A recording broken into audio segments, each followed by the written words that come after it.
Coming on, come on.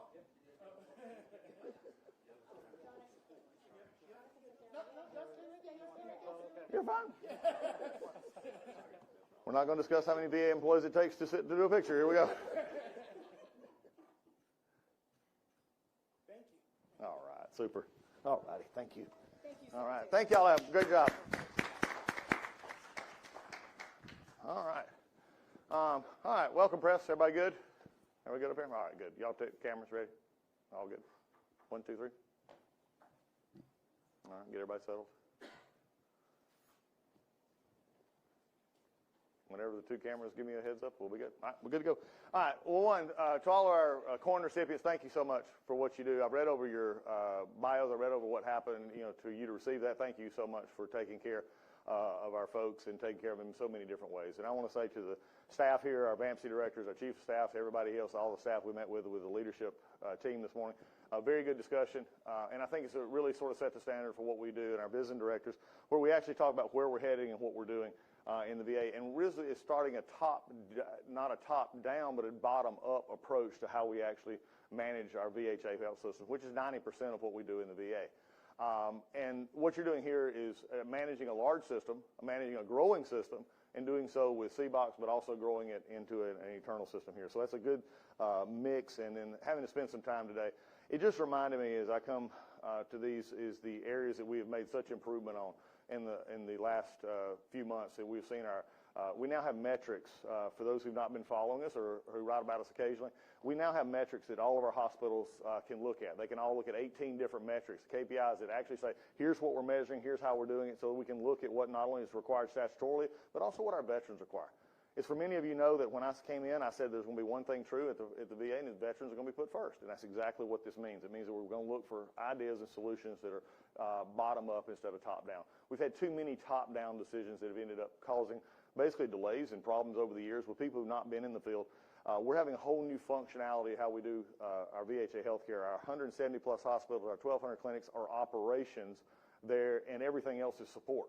Unfortunately, for the years prior to me and everywhere else, we sort of had that backwards. We said that everybody else, except the hospitals, they were support. We were operations, deciding on everything to do, but yet we were separated from really what doctor needed and nurses needed. So we're now listening to things. We've got some good stuff. We actually have one, and I've told them to be very careful. I said, because if you say something, be careful, you might get what you want. Our chief of staff's getting what he wants, and it's going to be happening pretty soon on a care that's going to make a monetary change, but also a very much helpful change to our doctors and our veterans who are getting care. So a lot of stuff going on I will have to say, though, that we are sitting in right now one of the best parts of the VA as far as dealing with the shutdown. My call to the Congress, pass the bill. Get the shutdown right now that's being held up in the Senate, because we can't get, frankly, and this is not my words, this is the words of AP, it's the words of New Yorker, it's the words of New York Times. The Democrat shutdown has caused us 5 votes that they can't get the bill open up. So, look, VHA, let me just assure everybody here, healthcare system is working. We have pre-approved funds. We go into an advanced funding appropriation. So nobody should be, no matter what you read or what you hear, if you need healthcare at the VA here, especially in Washington and all over the country, are actually operating. Our clinics are operating. They're going through exactly what they've been doing all along. And by the way, I just have to say they're doing it better, faster, and quicker, and more quality than we've seen in years. And I think that's the testament to the doctors, the nurses, the administrators saying, hey, for the first time, we can make changes that actually help our veterans. I received a call just the other day from a doctor out in Colorado who called me up because I had talked to him because he'd give some good care, and I just picked up the phone one day in the airport and called him and said, hey, I heard about what you did. And he began to talk. Well, he checked me out, which is I'm glad he did. He said, I saw you on Sean Ryan podcast. I saw you on these others. He said, I believe in what you're talking about. He said, I want to talk to you about how I can help my patients. So I had a good conversation with him, and he was able to give us some stuff that is going to help us with patients. That's what this is all about. That's why we do what we do. And so as we continue on to look at this functionality in VHA, I'm very proud of VHA. Now, how does that affect the rest? Well, in VBA, we're all mostly on furlough. That means our disability payments are still being made. Please don't worry about your disability benefits. And we're all processing them, but I'm having them processed by people who are not getting paid. This is not right. It shouldn't happen. We need to fix that. And in our cemeteries right now, basically everybody in our cemeteries is on furlough as well, but they're exempted coming back in, so we're able to do our burials and the things we need. Now, where does it affect us? And this is what I want Congress to loudly hear. I have veterans who are getting out of active duty who are trying to get their employment. They're trying to get skills. They're trying to get their new jobs set up. They're trying to get the tools, which our VR&E, our vocational rehab and education folks are able to do. And guess what? Right now they can't do it. They're shut down. So we have some people who are trying to make a life outside of their time in the service, and they can't do this because Congress has decided that they want to shut the government down. And I just call on right now Congress to get this done. I see it right now. I served in Congress for 8 years. I know the hill. It's time for my friends across the aisle to vote to open the government just like they've done 18 times while I was there and others, and then have the discussions that you need to do on policy. Quit holding my veterans hostage right now in the way we're doing it. So with that, I'll be happy to take a few questions. Go ahead. You're the only one there. There you go.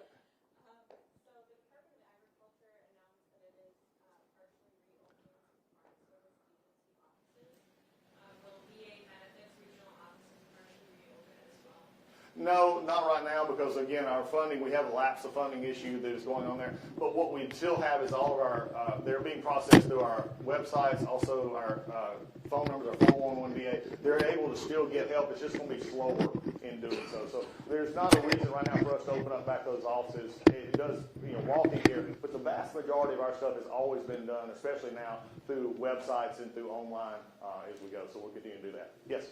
How many of your employees are currently furloughed right now? Over 30,000. Next. Can you talk about, are you happy right now with the staffing levels that you have throughout the system? Have you reached the 30,000 cuts that you were looking for this year? And do you think that that's like the new steady state that you're hoping for, or do you think there's areas for growth going forward? Well, I think one of the things, issues is we reorganized. I would, take an issue of the cuts. We had 30,000 people who took early retirement, which was part of our reshaping. Out of which, by the way, 350,000 job positions were spared, and we're not allowed really to do that, including almost every hospital staff that we have in here. So we're in a good place right now. And some people ask me, well, where's staffing-wise, where it needs to be, and our FTE counts, and we're working that. And I look at it this way, that we're now, some numbers that I didn't give in my presentation, we're looking at those metrics. Right now, VA is judged by wait times. We should not be judged by wait times only, because that's only what Congress and we could get a handle on VA when we were having the scandals of the waiting list and stuff to make sure people got in. So when you look at those numbers, our metrics are going in a good direction. We're seeing quicker times for PAC services, quicker time for community care. We've actually opened back up community care where the previous administration, the last 4 years, it basically shut down our access to community care. We're opening that back up, which has helped our veterans get more time. So when you look at it from that perspective, if we've taken this cut, but in disability claims, we're actually had 260,000 disability claims that were over 120 days when I started on February 1st. We're now at 128,000 disability claims right now. And our total volume was over 1 million when I stepped in. We're at 600,000 now. I don't think the problem was ever, for the most part, people and funding. It was a matter of leadership and getting stuff done. So I'm feeling good about where we're at. We're going to continue to look at making sure it's efficient as we go forward. Yes? Yeah, thank you, Mr. Secretary. Mike Lim of the Washington Times. I'm also a veteran, and this is my VA Medical Center. I would just like to know which departments within your within the department are these furloughs coming from, or are they sort of spread around among the VA? It's spread out a good bit, but mainly coming from VBA and NCA, and also VACO, the central office. Next week, Jim Ad runs out, and so central office will be taking a large hit there as well. So we're still going to be about 40 to, I think maybe about 40, 50,000 most, Chris, that's sort of the number. And then we'll work from there. Yes, I'll get front row next. Healthcare is the stick and the spoke that has ground government to a halt. Yes. You work, obviously, very closely in healthcare.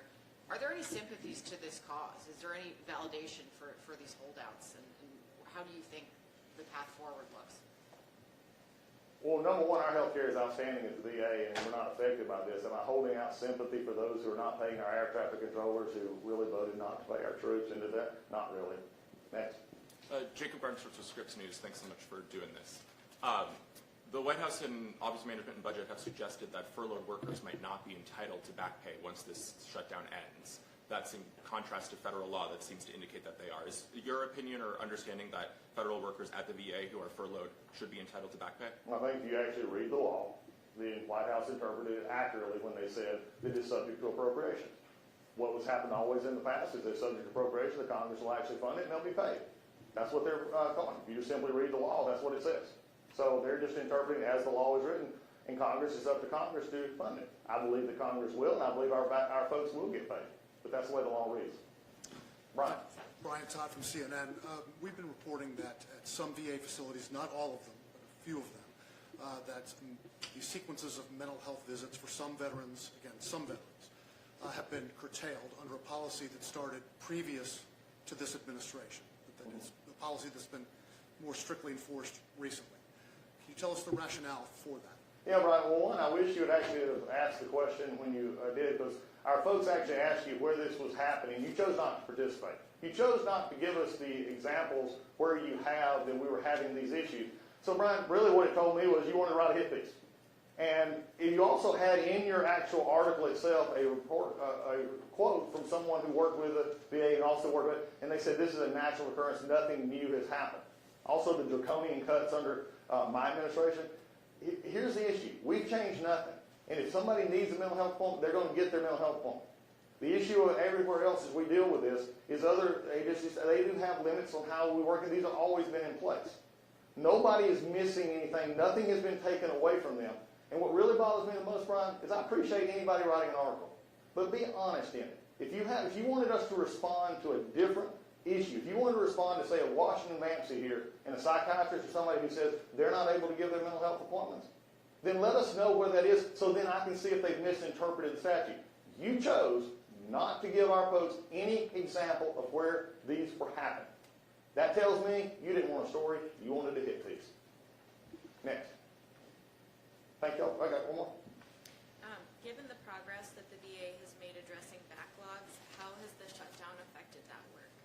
It slowed it down, but we're still working. Our folks are still working. I got great employees, and the VBAs that's working. We're just not able to put as many people on it right now as we have, but they're still working through it. And so I'm really proud of what they're doing to get that down. I'm hoping to have an announcement pretty soon that we're going to be at historic levels. And I think really right now we're at historic levels now because PACT Act, if you take COVID and PACT Act, which actually increased our workload a little bit, if you go back and take those and measure those accurately with 2019 levels, we're probably as close to historic levels of disability backlogs. And can I tell you another good story?